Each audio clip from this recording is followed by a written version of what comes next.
Today on Family Talk. Well, hello, everyone. I'm James Dobson, the host of Family Talk, which is a division of the James Dobson Family Institute. I appreciate you joining us today, and if you listen regularly to this broadcast, you know that the topics and issues that we talk about vary widely, from raising children to providing support for marriage to the meaning of masculinity to, an array of medical and psychological concerns, hundreds of them. And today's discussion will be unique in that array, I think, of subject matter. And for me, it goes back to several months ago when a friend sent me a copy of a book that was an eye-opener for me, and I wish everyone could read it, and I mean that seriously. The title of it is Dark Agenda, written by a brilliant Jewish writer and commentator with an incredible history of involvement in public policy matters. I met him 25 years ago when then Speaker of the House Newt Gingrich invited me to dinner in the Capitol building, in his office, in fact. I thought I was going to be alone, but there were a number of people there. Also present that night was Senator Tom Coburn, Gary Bauer, and the author of the book we're going to talk about, Dark Agenda.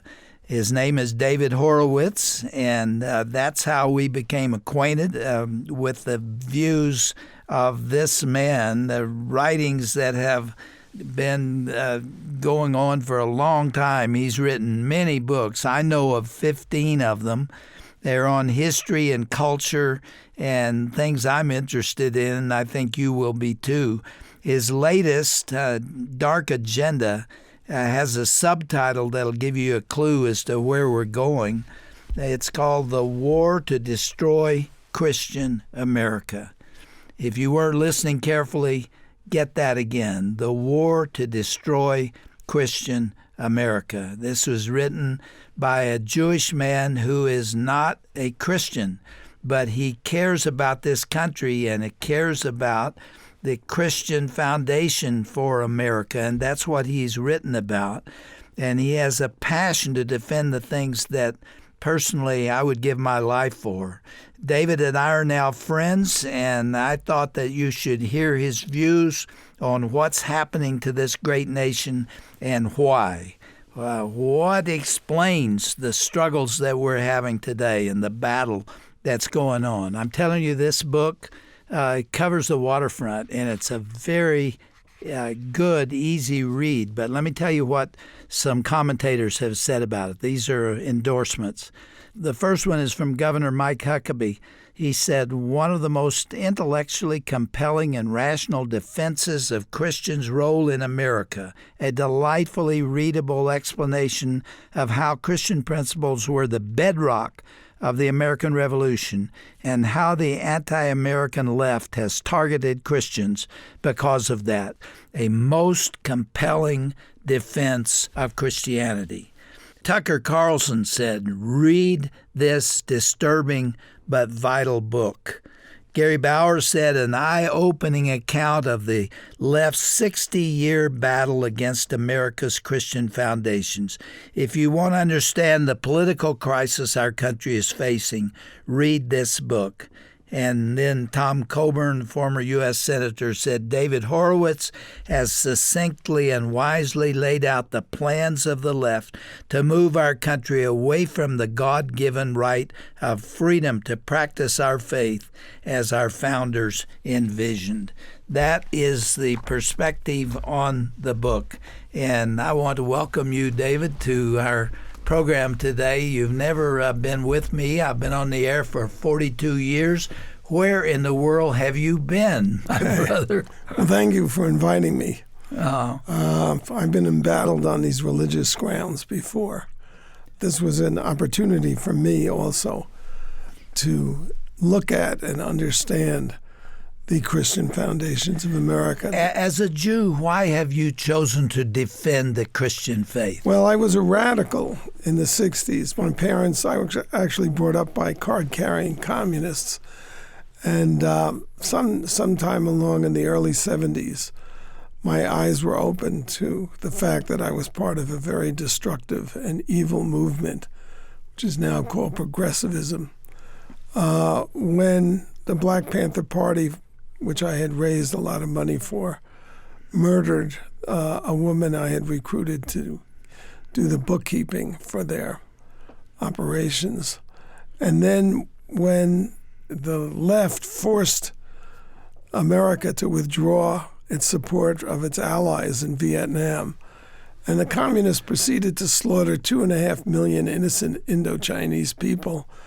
And of course, there were no protests from the left. And then I said, I am involved in a truly evil movement, and I have to rethink everything that I believed in. You went through a crisis during that time, didn't you? Where everything that you had been taught as a child, your parents were communists, or at least your father was. Is that Both correct? of them were. Both of them were. And you've been part of the communist movement and the leftist agenda for all those years. You were 35 years of age. All of a sudden, So all my work was bad. I didn't want people to read the books I had written because they were attacks on America. So I had to rethink America. I had to take another look. And one of the first things that occurred to me is you can't have an inalienable right to life, liberty, and the pursuit of happiness unless there's a God, or unless you have respect for the idea of God and respect for people who believe in God. Because if your rights are given to you by the government, they can be taken away. Yeah. So that was the beginning of my search into America's religious foundations. Now, America was founded and was settled by and founded by 98% Protestant Christians. So I looked into that too, and I saw that every value that we have, everything that we really cherish, the idea of the equality of all beings, the idea of tolerance, the idea of inclusion, free speech, freedom of expression, freedom of conscience. These are all Christian ideas, and they're Protestant Christian ideas. America is a product of the Protestant Reformation. It could not have been founded by any other religion, including and especially atheism. Until the Reformation, or before the Reformation, you couldn't get to heaven except by going through the Catholic Church and its priesthood. But the Catholic Church, like every church, is a human institution. Therefore, it's subject to human corruptions. So the Protestants came up with this idea of the priesthood of all believers. And that is the idea from which America was created. Think about it for a moment.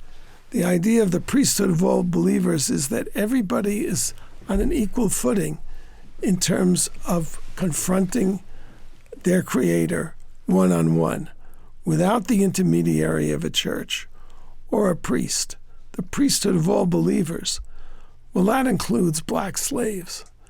And that's why America was a pioneer in freeing the slaves. America gets blamed for a lot of the sins of the English. I mean, there's a lot of racism out there, particularly among progressives.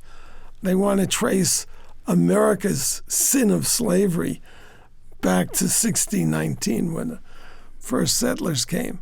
But there was no America in 1619. America was born in 1776 behind the proposition that all men are created equal and that everybody has an inalienable right to liberty. Immediately, the slaves were being freed in the northern states, and I think they were all completely free by the beginning of the 19th century. The slave trade was ended. The reason that they couldn't liberate the whole country was because this plantation economy in the South was the livelihood, and it was what the wealth of the South was built on. There isn't a case where a country abolished an institution which was its economic foundation. There was a lot of evil there. And they knew there was going to be a civil war if they did that. That's what it took. And eventually they bit that bullet and went into a civil war. Really one generation. That they gave 350,000 Union lives and freed the slaves. America can be proud of its heritage. Slavery was an evil institution, but the slaves were not enslaved by Americans. They were enslaved by black Africans and sold at slave auctions in Ghana and Benin to Englishmen who brought them to America. You have to judge America by what happened from their revolution. And what happened was the immediate freeing of slaves and eventually the abolition of slavery, not only in America but in the Western Hemisphere. In a sense, you could look at it, this was the greatest gift given to black people in 3,000 years, because nobody had said that slavery was immoral until a Christian in England, Wilberforce, really led this movement, and then Thomas Jefferson wrote it into the Declaration of Independence. Let's go back to what you said about the presupposition that the American foundational documents presupposed a God, and yet you're not speaking as a God-fearing Jew. I am an agnostic. You are an agnostic. Which just means that I don't know. Look, atheism is a faith. You can't know that there's no God. It's a faith. In my view, it's a very bad faith and a very destructive one, and it's full of hate. But a believing Christian or a believing Jew has to be touched by faith. Who knows? My personal history is one of constant embattlement. First, I was a leftist attacking this country, and then I have spent the last 40 years defending it and taking on the left. Whatever it is, I don't know that there's a God. I don't have that faith. But I believe, and I have written, that the greatest wisdom that I know of about our condition, or who we are and where we are, is to be found in the Bible.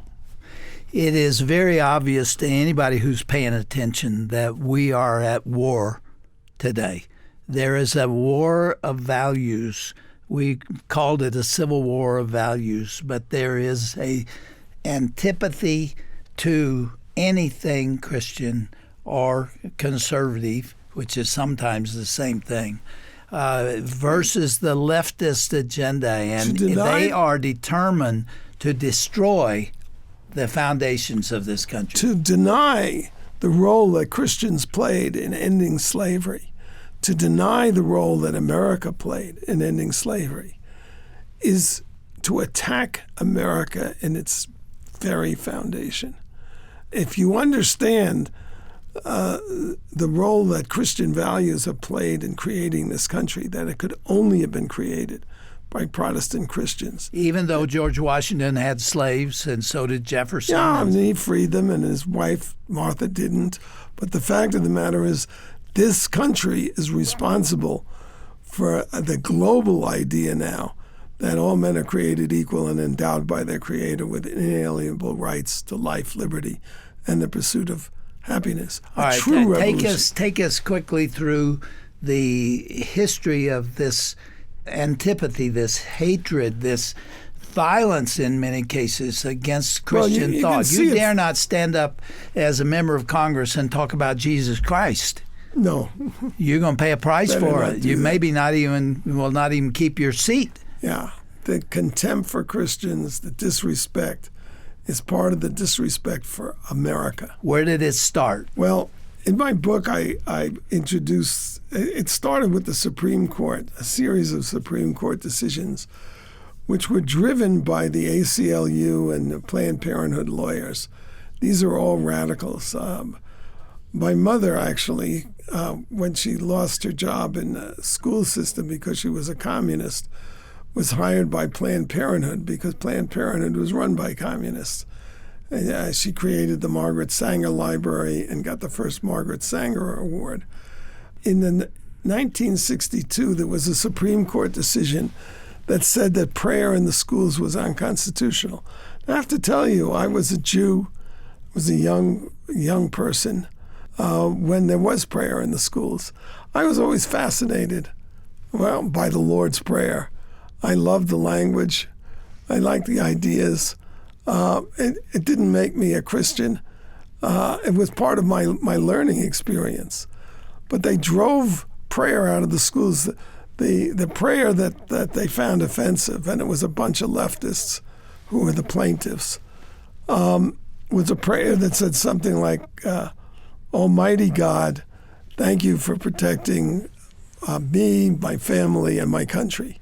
It was about 23 words. Non-denominational.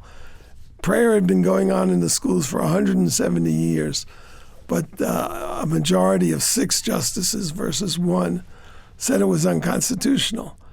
Now, you hear these people on the left, they talk about stare decisis and precedent. Here's 170 years of precedent. Nobody ever complained about prayer in the schools till this Supreme Court, till the ACLU brought these suits to the Supreme Court.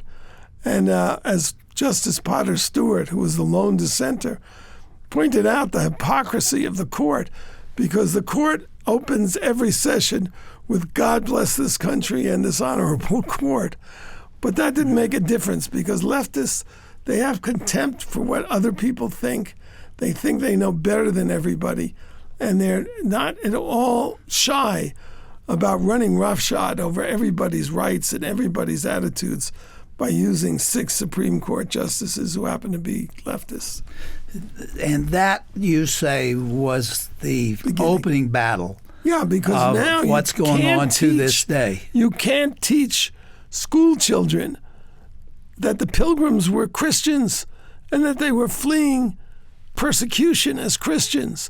You can't understand American democracy if you don't understand that. Why do we have a secular nation if it was founded by believing Christians, which it was? We have it because these Christians understood that churches are human institutions and therefore subject to human corruption. And they didn't want one church to become the established church and persecute them the way they have been persecuted in Europe. So they settled on a secular republic. So every aspect of what we cherish as Americans in our political system comes from Christians, Protestant Christians. It's as simple as that. And when you look, just to take something contemporary, the attacks, for example, on Chick-fil-A, throw them out of airports. Why? Because they make bad chicken? No. It's because Chick-fil-A has a charitable arm, and it gives to organizations that express their Christian views. So the First Amendment, which is the cornerstone of all of our freedoms, if you don't have free speech and free conscience, you can't defend any of your freedoms. And that's what the left wants to take away from Chick-fil-A and all Christians for that matter. There's no end to that. Once you lose that right, it's all over. The second battle in that war was related to the first, and it had to do with Bibles in the school, Bible reading. Correct. And the spearhead of this, the plaintiff in this case, was a lunatic communist named Madalyn Murray O'Hair, who founded Atheists of America. And on the eve of when she went to, of course, she was aided by the ACLU lawyers, when she went to war against Bible reading in the schools, right before she did that, she took her family to Europe and tried to defect to the Soviet Union, the communist empire. But the KGB, I guess, saw that this was a lunatic woman. I have stories in there that you wouldn't believe in the book. They're very interesting. About what she did. She was also a pathological liar. But the Supreme Court took this loon that even the Russians thought was a loon, and they made her case change the fundamental law of the land. So now Americans are detached from their roots. They don't understand how our country was formed and why it has the particular freedoms that it does, and why the institutions like the Electoral College or the Senate. Elizabeth Warren is apparently a professor at Harvard, though. Who knows if she hadn't lied about her Indian heritage? Maybe she wouldn't have been hired by Harvard. She thinks one person, one vote is what the founders wanted. No, they didn't, because they understood that the problem, the root cause of social problems, is us. It's our natures. You're getting really close to inherited sin there. Exactly right. Well, it's inherited. It's in the genes. Whatever it comes from, people can't be. David said, "In sin did my mother conceive me." We were born with it. Yes. It's not society; it's us. Exactly right. And we live in a time when the heads of our intelligence agencies, including the FBI, but also the CIA, all three intelligence heads, are corrupt. They did a terrible thing. They tried to engineer a coup against, first they spied on the Trump campaign to try to sabotage it, and then they organized a coup to try to remove him from office, including invoking the 25th Amendment, which was an amendment passed after Kennedy got shot, because they wondered, the people in Congress wondered, what if he had just been incapacitated and not actually killed, what he lived on as a vegetable? He'd still be the president and still have all that authority. So when Democrats say that he needs to be removed, and this was actually a plot of the Obama Justice Department, Rosenstein was going to wear a wire, you see how crazy this all is and how dangerous it is. You cannot trust your government. That's a fundamental idea of the American founders, and it's a religious idea. It comes from a Christian view of human nature. Let me go back many years before this to what you write about this foundation of the hatred against religion. And I'm going to read from your book. This is page 4 of Dark Agenda. Karl Marx famously described religion as the opium of the people and the sigh of the oppressed. Inspired by his hatred ever since, revolutionaries have regarded religion as the enemy of progress and the mask of oppression. In Russia, Marx's disciples removed religious teaching from the schools, outlawed criticism of atheists and agnostics, and burned 100,000 churches. When priests demanded freedom of religion, they were sentenced to death. Between 1917 and 1935, 130,000 Russian Orthodox priests were arrested, 95% of whom were executed by firing squad. Radicals in America today don't have the political power to execute religious people and destroy their houses of worship, yet they openly declare their desire to obliterate religion. That really is one of the foundational concepts that goes all the way back to Karl Marx. Part of what I've tried to put into this book is my lifetime experience with an understanding of the political left. Leftists habitually lie, and they lie because if they told you what their true agendas are, what their end game is, they probably would be strung up from the nearest lamppost. So they pretend to be progressives. My parents never referred to themselves as communists, even though they were. It was always progressives. And they call themselves liberals. They're vindictive bigots. They're not liberal at all. Conservatives are liberals. Christians are liberal. We believe in two sides to a conversation. We believe in showing respect to other people.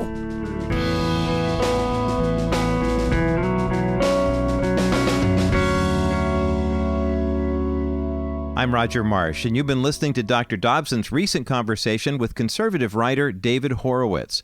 Visit today's broadcast page at drjamesdobson.org for information about David's book, Dark Agenda, or his many other organizations. That's drjamesdobson.org, and then click onto the broadcast page. Are you looking for resources that will encourage and guide you and your family? Well, then be sure to sign up for Dr. Dobson's valuable monthly newsletter. Every couple of weeks, Dr. Dobson takes time to write a few personal thoughts on issues facing our Christian faith. Whether it's wisdom for parents or tips for building a more lasting marriage, you'll want to have this resource. Now, you can get your hands on Dr. Dobson's newsletter without any further obligation. Simply call us at 877-732-6825, and a member of our team will be happy to sign you up and mail you our latest copy of the newsletter. That number again is 877-732-6825. Well, that brings us to the end of today's broadcast. Be sure to join us again tomorrow for the conclusion of Dr. Dobson's interview with popular conservative author and speaker David Horowitz. Don't miss their riveting conversation coming up next time right here on Dr. James Dobson's Family Talk.